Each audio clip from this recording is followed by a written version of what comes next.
Hi friends, இன்றைக்கி நம்ம எதை பற்றி பார்க்க போகிறோம்னா, இன்றைக்கி நம்ம ஷாப்புக்கு ஸ்கூல் பசங்க ஒரு 4-5 பேர் வந்தாங்க. வந்து என்னன்னு கேட்டாங்கன்னா, நான் இப்போது ரெய்னி சீசன் ஆகிடுச்சு, அதாவது மழை காலம் ஆகிடுச்சு. ஸோ அதனால் பேர்ட்ஸை என்ன மாதிரி கேர் பண்ணிக்கலாம், என்னென்ன ஃபுட்லாம் கொடுக்கலாம் சொல்லி ஒரு வீடியோ மாதிரி போடுங்கண்ணா அப்படின்னு சொல்லிட்டு போனாங்க. ஏன்னா வந்து ரெய்னி சீசன்னாலே பேர்ட்ஸ்க்கு ரொம்ப டல்லாகிடுவாங்க.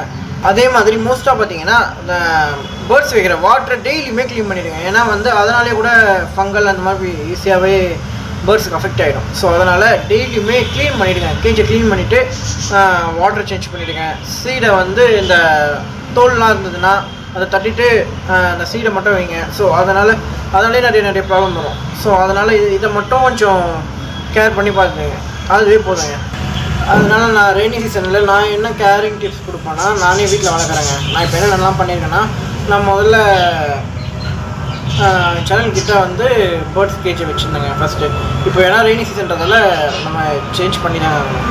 ஏன்னா வந்து இப்போது திடீர்னு மழை பெய்யுது, காலெல்லாம் வெயில் அடிக்குது, நைட்டெல்லாம் மழை பெய்யுது. ஸோ அதனால் என்ன பண்ணுறீங்கன்னா, ஜன்னல் பக்கத்தில் இருந்து கேஜி எடுத்துருங்க. கேஜி எடுத்துகிட்டு வேறு எங்கேயாவது மழை தண்ணி படாமல் இடமாக வைங்க. ஏன்னா மோஸ்ட்டாக ரொம்ப குளிராக இருந்தாலும் பறவைங்களுக்கு தாங்காதுங்க. ஸோ அதனால் கொஞ்சம் கேர்ஃபுல்லாக வைங்க.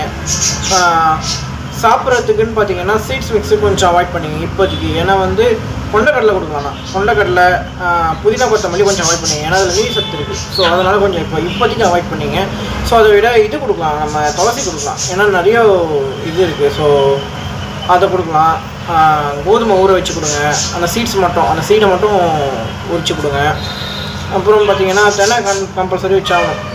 அப்புறம் மோஸ்ட்டாக கேஜை க்ளோஸ் பண்ணி வைங்க. ஏன்னா பேர்ட்ஸுக்கு ரொம்பவே குளிருங்க. ஸோ அதனால் கொஞ்சமாக ஏர் சர்க்குலேஷன் போகிற மாதிரி வச்சுட்டு மட்டும் ஃபுல்லாகவே க்ளோஸ் பண்ணுறேங்க. கொஞ்சமாக மட்டும் கேப் வச்சுட்டுங்க.